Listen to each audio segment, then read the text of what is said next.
আজকে আমরা জানবো ঈদের দিনের 9টি করণীয় সুন্নাত। বলেন সবাই কয়টি? আগে নিয়ত করছি আল্লাহ আমাদের সবাইকে এই 9টা আমল মনে প্রাণে করার তৌফিক দান করুক। পড়েন সবাই আমিন। Number 1, al-ightisal, taking shower before you go to ঈদগাহ। ঈদগাহে যাওয়ার পূর্বেই অবশ্যই গোসল করবেন, এটাই হচ্ছে রাসূলের সুন্নাহ। সুবহানাল্লাহ পড়েন সবাই। 2 নাম্বার ইস্তেমালুস সিওয়াক, ঈদগাহে যাওয়ার পূর্বে মেসওয়াক করবেন।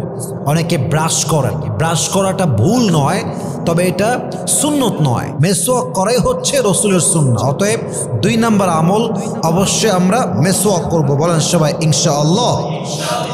3 নাম্বার লুবসু আহসানি থিয়াব, you have to wear the best dress on the day of Eid. ঈদের দিন আপনি ট্রাই করবেন আপনার সবচেয়ে উত্তম জামা, সবচেয়ে ভালো জামা, সবচেয়ে সুন্দর জামা পরিধান করার জন্য। নতুন পড়তে হবে, ইটস নট কম্পালসারি, এটা বাধ্যতামূলক নয়, বরং যেই জামাগুলো আছে তার মাঝে সবচেয়ে সুন্দর জামা পরে ঈদগাহে যাবেন। রাজি আছেন তো ইনশাআল্লাহ? 4 নাম্বার আত-তাতায়্যুব, using perfume before you go to Eidgah. ঈদগাহে যাওয়ার পূর্বে আতর লাগাবেন, খুশবু ইউজ করবেন, পারফিউম ইউজ করবেন, তবে এটা কিন্তু অ্যালকোহল মুক্ত হওয়া লাগবে। সুন্নতি আকারে আমরা আতর দিব, এটাকেই সুন্নতের কাতারে শামিল করে নেবে একজন। বলেন সবাই তিনি কে? 5 নাম্বার আদমুল আকলি ক্বাবলা সলাহ, ঈদগাহে যাওয়ার পূর্বে কিছু না খাওয়া, খালি পেটে যাওয়া হচ্ছে সুন্নাহ। অনেকে দেখা যায় ঈদগাহে যাওয়ার পূর্বেই সকালের ব্রেকফাস্ট ডান, এটা সুন্নাহ নয়। সুন্নাহ পদ্ধতি হচ্ছে যাওয়ার সময় কিছু না খেয়ে যাওয়া, এটা হচ্ছে 5 নাম্বার। 6 নাম্বার আত-তাবকিরু ইলাল মুসাল্লা, ঈদগাহে আগে আগে যাওয়া।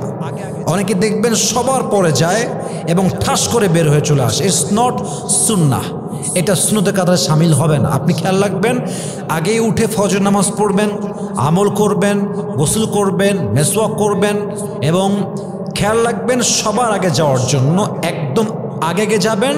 এটাই হচ্ছে ঈদের দিনের একটা বিশেষ সুন্নাহ। সুবহানাল্লাহ পড়েন সবাই। এবার আসুন আমরা 7 নম্বরে যাই। 7 নম্বর আমলটা হচ্ছে আল মাশয়ু ইলাল মুসাল্লা, ঈদগাহে যাওয়ার সময় সাইকেলে না যাওয়া, বাইকে না যাওয়া, অটোতে না যাওয়া, বরং হেঁটে যাওয়াই হচ্ছে একটা সুন্নতের আমল। 8 নাম্বার আত-তাকবীরাতু বিসাউতিন মুতাওয়াসসিতাহ, মাথায় রাখবেন আত-তাকবীরাতু বিসাউতিন মুতাওয়াসসিত, অর্থাৎ তাকবীর পাঠ করবেন যাওয়ার সময়, কিন্তু তাকবীরটা খুব জোরেও হবে না, খুব আস্তেও হবে না, একদম মাঝারি গঠনের তাকবীর দিবেন। সবাই বলেন ইনশাআল্লাহ। আমার তাকবীরটা একবার পাঠ করি, সকলেই পড়ি আল্লাহু আকবার, আল্লাহু আকবার, লা ইলাহা ইল্লাল্লাহু ওয়াল্লাহু আকবার, আল্লাহু আকবার ওয়ালিল্লাহিল হামদ। এই তাকবীরটা আমরা মাঝারি গঠনে পড়তে পড়তে যাব। বলেন সবাই ইনশাআল্লাহ। সর্বশেষ সুন্নত হচ্ছে আল খুরুজ মিন তারিকিন ওয়া রুজু' মিন আখার, যাওয়ার সময় যাবেন এক রাস্তা দিয়ে, ব্যাক করার সময় আসবেন আরেক রাস্তা দিয়ে, ভিন্ন রাস্তা। এটাই রাসূলের সুন্নাহ।